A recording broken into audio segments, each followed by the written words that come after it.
जय हिंद दोस्तों। आपने यूपीएससी का एडमिट कार्ड डाउनलोड कर लिया होगा, मैं उम्मीद कर रहा हूं। अगर नहीं किया है तो सबसे पहले उसे डाउनलोड कर लो, क्योंकि डाउनलोड करते समय हो सकता है कोई प्रॉब्लम आ जाए। तो जितना जल्दी आप उसे डाउनलोड करोगे और कोई प्रॉब्लम आती है, आप उतना जल्दी यूपीएससी को अप्रोच कर पाओ। डाउनलोड कैसे करना है ये मैंने उससे पहले भी वीडियोस बनाई, उनमें बताया। आपको क्या करना है, आपको सीधा यूपीएससी की वेबसाइट पर चले जाना है, upsconline.nic.in। जब आप उस पर चले जाएंगे तो पहले आप अपना मोबाइल नंबर जिससे आपने रजिस्टर किया था, यहाँ पर एक कैप्चा आएगा, वो टाइप करेंगे और उसके बाद आपके मोबाइल नंबर पर, रजिस्टर्ड मोबाइल नंबर पर एक ओटीपी आ जाएगा, उसके थ्रू आप डाउनलोड कर सकते हैं। डाउनलोड करने में कोई प्रॉब्लम है, हेल्प डेस्क का नंबर यहाँ दिया गया, इसके साथ साथ यहाँ ईमेल आईडी दी गई है, इस पर आप यूपीएससी को अप्रोच कर सकते हैं। अदरवाइज मैंने एक वीडियो बनाई है इससे पहले, उसमें मैंने डिटेल में बताया कि एडमिट कार्ड में क्या कुछ आपको चेक करना है, कैसे आप यूपीएससी को अप्रोच कर सकते हैं। वो वीडियो आप जरूर देख लीजिए, उसके थ्रू आप यूपीएससी को अप्रोच कर सकते हैं। अब जब आपने एडमिट कार्ड डाउनलोड किया होगा, इसके साथ इंस्ट्रक्शंस भी दी जाती हैं और ये इंस्ट्रक्शंस बहुत इंपॉर्टेंट है। इन इंस्ट्रक्शंस को अच्छे से पढ़ना है। कई बार बच्चे इन्हें इग्नोर कर देते हैं, अवॉइड कर देते हैं, वो मत कीजिएगा, बड़ा सिंपल है। मैं समझा भी देता हूं आपको इस वीडियो में, ठीक है। सबसे पहले तो अगर आपके ई प्रवेश पत्र मतलब आपके ई एडमिट कार्ड में कोई भी प्रॉब्लम आ रही है, कोई भी डिस्क्रिपेंसी हो सकता है, आपके नाम में कोई डिस्क्रिपेंसी हो, फादर्स नेम मदर्स नेम में कोई डिस्क्रिपेंसी हो, कोई भी अगर आपको दिक्कत दिखाई दे रही है, तो आपको क्या करना है कि ईमेल आईडी दी गई है यूएससीएसपी, ठीक है, लिख देता हूं यहां पे साइड में, यूएससीएसपी dash upsc@nic.in,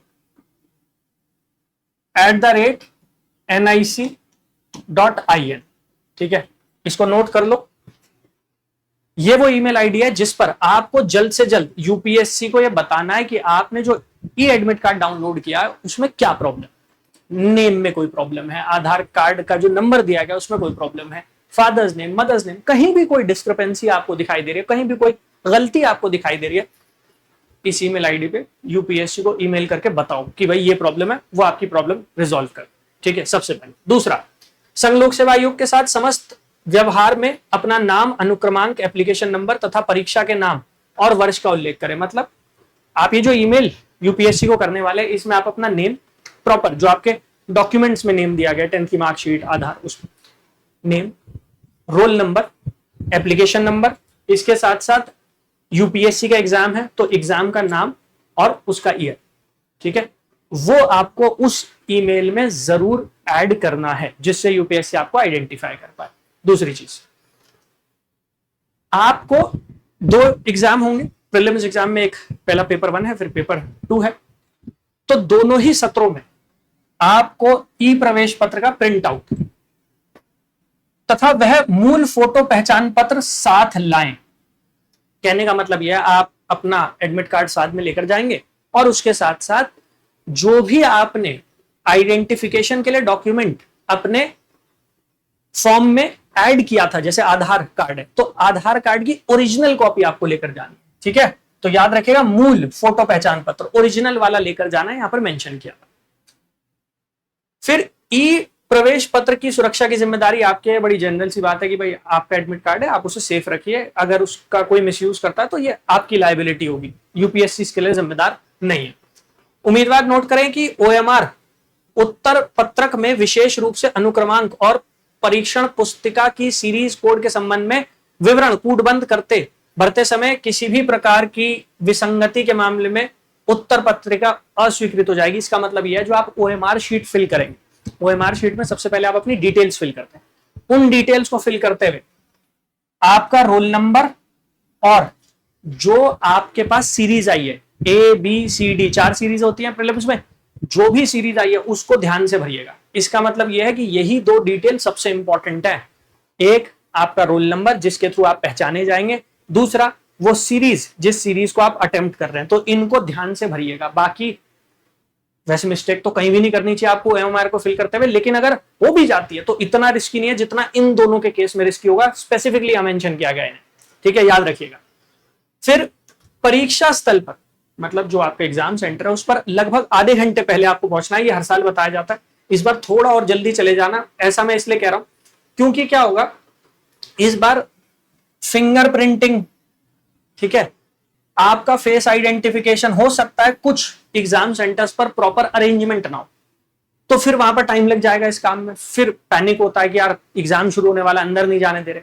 so make sure कि आप थोड़ा सा पहले जरूर पहुंच जाएं, जिससे ये फिंगर प्रिंटिंग स्कैन जो करेंगे आपको आइडेंटिफाई करने के लिए, आपका फेस स्कैन जो करेंगे वो, अगर क्योंकि कई बार प्रॉपर अरेंजमेंट नहीं होते, तो अगर प्रॉपर अरेंजमेंट नहीं भी है तो भी आप अच्छे से मतलब टाइम से पहले पहुंच जाएंगे तो आराम से करवा लेंगे, कोई टेंशन नहीं होनी चाहिए। उम्मीदवार को यह ध्यान रखना चाहिए कि उन्हें उनके ई प्रवेश पत्र में उल्लिखित परीक्षा स्थल के अलावा, मतलब जो आपका एग्जाम सेंटर है उसके अलावा आपको किसी और एग्जाम सेंटर पर नहीं जाना है। ये बेसिक सी बात है, लेकिन यहाँ पे प्रॉब्लम ये हो जाती है कि कई बार एक ही शहर में दो एग्जाम सेंटर्स के नाम सिमिलर होते हैं, एक जैसे होते हैं, तो एक दिन पहले जाके वेरीफाई कर लेना कि आप वाला एग्जाम सेंटर कौन सा है, नहीं तो प्रॉब्लम हो जाती है लास्ट में, मैं बता रहा हूं। तो अगर आप एग्जाम देने किसी और शहर में जा रहे हो, पहले वहां जाकर, एक दिन पहले जाकर शाम को अपना एग्जाम सेंटर देखा हो कि ये है मेरा एग्जाम सेंटर, जिससे सुबह सुबह आपको टेंशन ना हो, कोई प्रॉब्लम ना हो। ठीक है।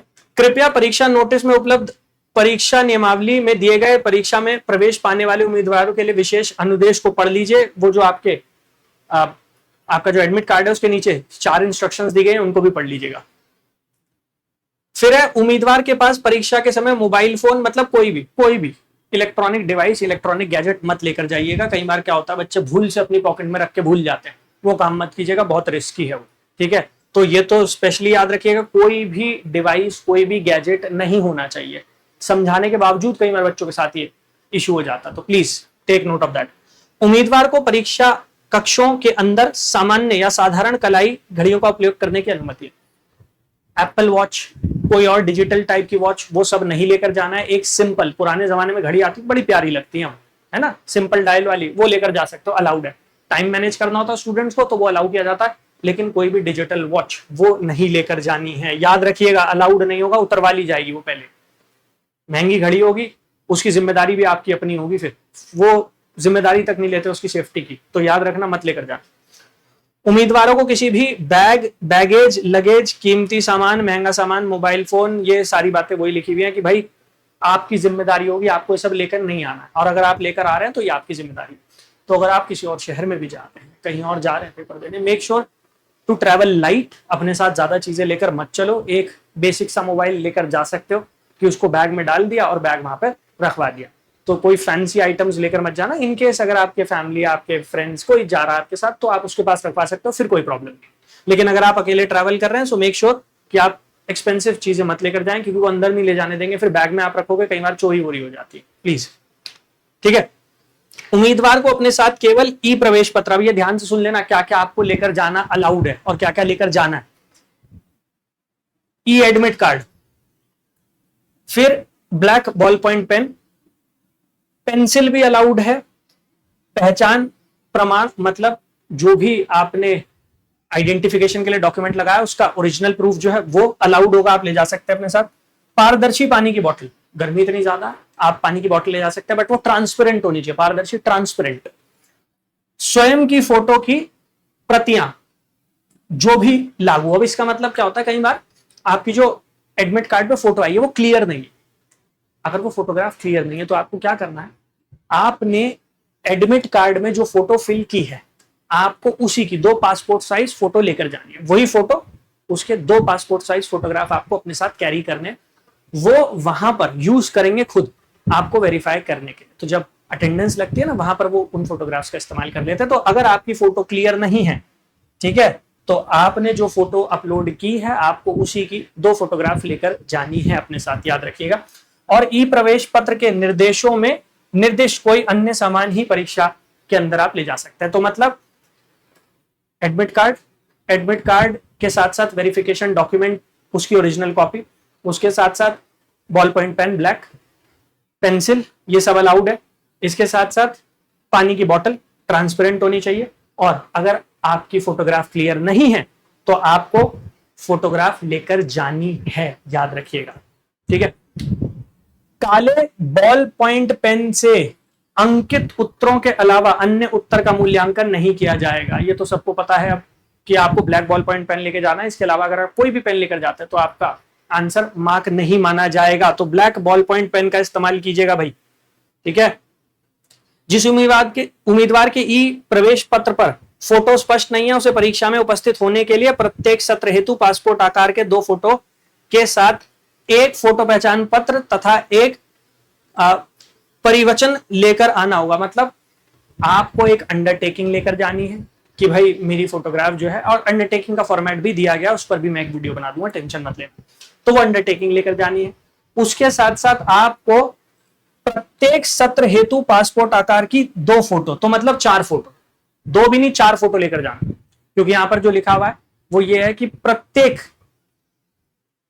सत्र मतलब हर सेशन के लिए 2 फोटोग्राफ, मतलब ओवरऑल 4 फोटोग्राफ। तो पहले मैंने 2 बता दी थी, 4 फोटोग्राफ लेकर जाना, 4 फोटोग्राफ। कोशिश करना वही फोटोग्राफ हो जो आपने अपने फॉर्म में अपलोड की थी लेकिन वो क्लियरली नहीं आ पाई है, तो वही फोटोग्राफ लेकर चले जाना, 4 पासपोर्ट साइज की, ठीक है। और उसके साथ साथ एक आपको अंडरटेकिंग लेकर जानी है कि भाई फोटोग्राफ क्योंकि क्लियर नहीं थी, इस वजह से ये फोटोग्राफ हम लेकर आए, ठीक है। उम्मीदवार कृपया सुनिश्चित करें कि उनके ई प्रवेश पत्र पर नाम, फोटो, क्यूआर कोड जैसे सभी विवरण सही हैं। किसी भी विसंगति के मामले में संबंध में उपयुक्त निर्देश संख्या 1 में बनाए गए। आपको एडमिट कार्ड चेक करना है, एडमिट कार्ड में आपका नेम, आपकी फोटोग्राफ, सब कुछ कंप्लीटली सही होनी चाहिए। क्यूआर कोड दिया जाता वो होना चाहिए।